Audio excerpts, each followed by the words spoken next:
హల్లెలూయా హల్లెలూయా. మన ప్రభువును రక్షకుడైన యేసుక్రీస్తు వారి శ్రేష్టమైన నామములో ఈ ఉదయకాల శుభమును తెలియజేస్తూ ఉన్నాను. సంతోషం ప్రియులారా, దేవుడు మనకు మరొక నూతన దినములో మనల్ని ప్రవేశపెడుతున్నారు. అందుని బట్టి దేవుని నామాన్ని మహిమపరిచి గణపరిచే వారముగా మనం ఉండాలని ప్రభు పేరిట మనవి చేస్తూ ఉన్నా. నేటి ధ్యానాంశము ఏమి అనగా, కొద్ది నిమిషాలు మీ ముందుకి రావాలని ఆశపడుతూ ఉన్నా.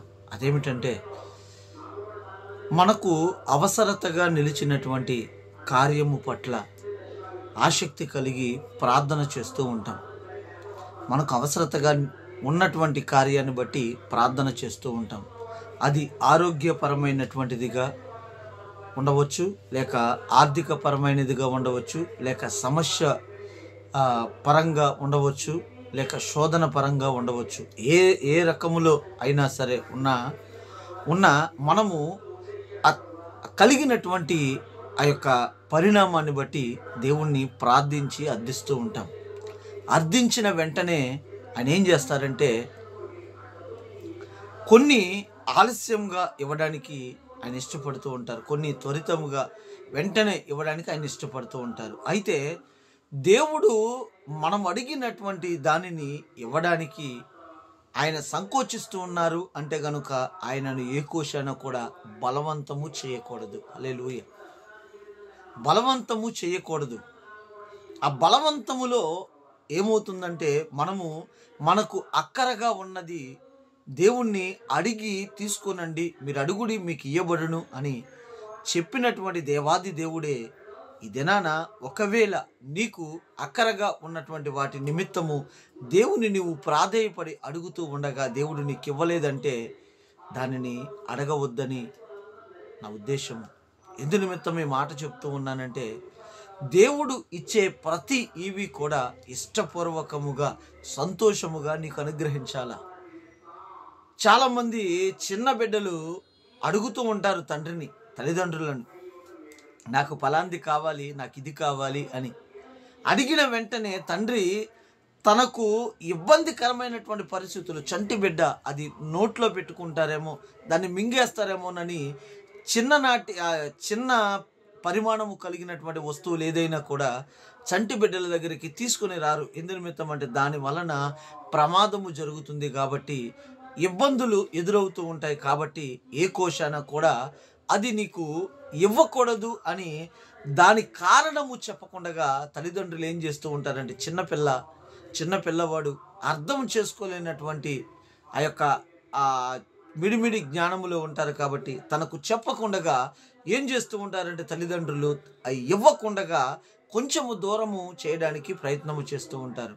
కొంచెం పెద్దపాటి వస్తువులు ఇచ్చినట్లయితే సంతోషముగా ఆడుకుంటారు, దానివల్ల ఎటువంటి ప్రమాదాలు జరగవు అని చాలామంది తల్లిదండ్రులు ఆలోచన చేస్తూ ఉంటారు. ప్రియులారా, ఈ మాటలు ఎందుకు నిమిత్తం చెప్తూ ఉన్నానంటే, దేవుడు ఇచ్చే ప్రతి ఈవి నీకు అక్కరగా ఉన్నది ఆయనకు తెలుసు.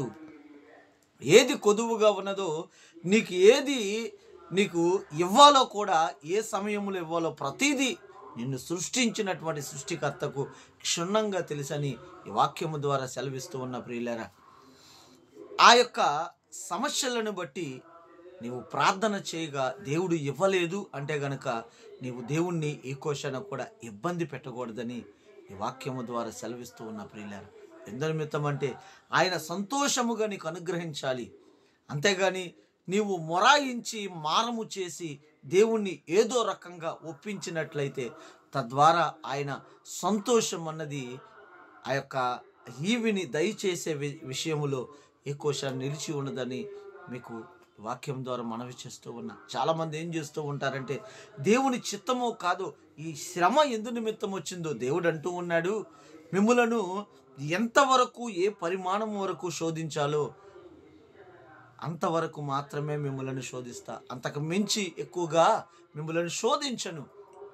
దేవుడికి తెలుసు నీకు ఒక సమస్యను దేవుడు అనుగ్రహిస్తూ ఉన్నాడంటే, అది ఏమైనా కావచ్చు. ఒక సమస్యను నీ జీవితంలో అనుగ్రహిస్తూ ఉన్నారంటే ఆ సమస్య నీవు భరించే కెపాసిటీ నీకు ఉన్నది కాబట్టే దేవుడు నీ జీవితంలోనికి అనుమతిస్తూ ఉన్నారు. హల్లెలూయా. నీ జీవితంలోనికి అనువదించిన తర్వాత దానిని నీవు హ్యాండిల్ చేయగలవని దేవుడు నీవు సమర్థవంతుడుగా నీవు నిలుస్తావని ఆయనకు గుర్తెరిగి ఆ యొక్క సమస్యను నీ దగ్గరికి పంపించడానికి ఆయన ఇష్టపడుతూ ఉంటాడు. నీవు హ్యాండిల్ చేయలేనటువంటిది, నీవు దానిని తాళలేనటువంటి పెద్ద సమస్య ఏది కూడా దేవుడు నీకు అనుమతిలోనికి ఆయన తీసుకొని రారు.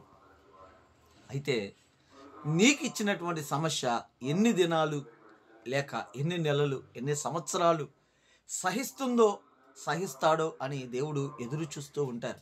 ఎదురు చూస్తున్నటువంటి నేపథ్యములో నీ యొక్క ఆత్మీయ జీవితము కలిగినటువంటి ఆ శోధనను బట్టి ఇంకా మెరుగుపడే విధముగా ఉండాలి అని దేవుడు ఇష్టపడి నిన్ను సాన పెట్టాలి అని దేవుడు ఆశపడి ఆయన నీ జీవితంలోనికి ఆ సమస్యను అనువదిస్తూ ఉంటారు. ప్రియులారా, అనువదించినటువంటి సమస్యను బట్టి మనుష్యుడు ఏం చేయాలంటే ఆ సమస్యను బట్టి ఆయన బలిష్టమైనటువంటి చేతి కింద దీన మనస్సులుగా ఎదుగుతూ ఉండాలి. అయ్యో నాకు ఈ సమస్య కలిగింది, అయ్యా ఎందు నిమిత్తము కలిగిందో, ఒకవేళ నేను తప్పిదమ్మం చేశానేమో నేను ఒప్పుకుంటూ ఉన్నా, వెంటనే దీనిని తీసివేయి. దేవుణ్ణి ఏదో రకంగా కన్విన్స్ చేయడానికి ప్రయత్నము చేస్తూ ఉంటారు. బిలాము కూడా అదే రీతిలో కన్విన్స్ చేస్తూ ఉన్నాడు. తను చేసేటటువంటి క్రియ తప్పే. ఇశ్రాయేలు ప్రజలని దేవుడు ప్రేమిస్తూ ఉంటే ఈయన శపించడానికి ప్రయత్నము చేస్తూ ఉన్నాడు. అయినను కూడా దేవుణ్ణి ఇబ్బంది పెడుతూ ఉన్నాడు, మాట్లాడుతూ ఉన్నాడు దేవునితో. అయ్యా నేను ఫలానా బాలాకుని ఆశ్రయిస్తూ ఉన్నా, నన్ను కోరుకున్నారు కాబట్టి నేను వెళ్ళి ఆ యొక్క కార్యాన్ని తలపెట్టడం నీకు ఇష్టమా అంటే దేవుడు ఖండితముగా చెప్తున్నారు, అది ఏ క్వశ్చన్ నీవు చెయ్యకూడదు.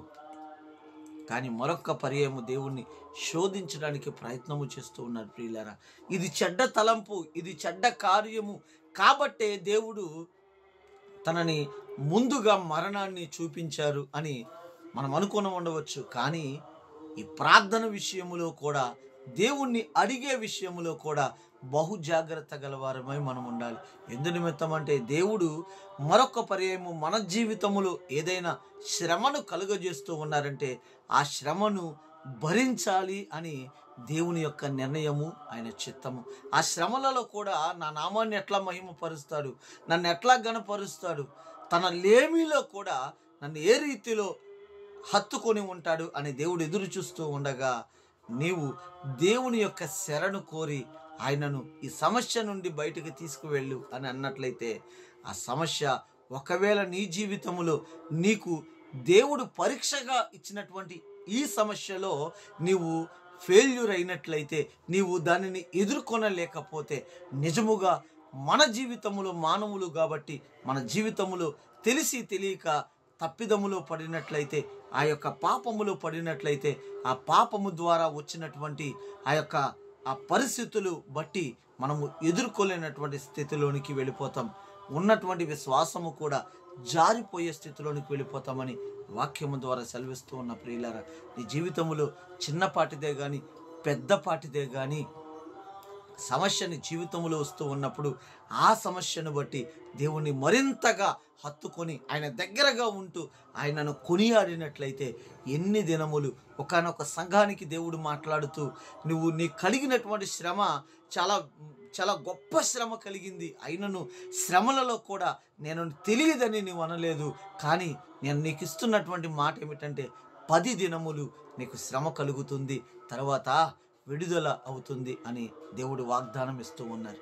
కొన్ని దినాలు శ్రమ కలిగినటువంటి కాలములో దేవుని యొక్క కృప, ఆయన వాత్సల్యత మనకు తోడుగా ఉంటుంది. ప్రియులారా, మరి ముఖ్యముగా చెప్పబోతున్నటువంటి మాట, ఆయన చేస్తున్నటువంటి ప్రతి గాయమును కూడా ఆయన ఇష్టపూర్వకముగా యోబు గ్రంథములో ఆయన మాట్లాడుతూ ఉన్నాడు.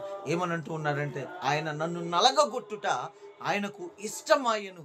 మన జీవితంలో చాలా సందర్భాల్లో మనం అనుకుంటూ ఉంటాము, అయ్యో దేవుడు నాకు ఈ గొప్ప మేలు చేశాడు అని, దేవుడు ఈ కార్యము జరిగించారు, నేను అడిగిన వెంటనే దేవుడు నాకు అనుగ్రహించారని ఆయనతో పాటుగా సంతోషిస్తూ ఉంటాము కదా.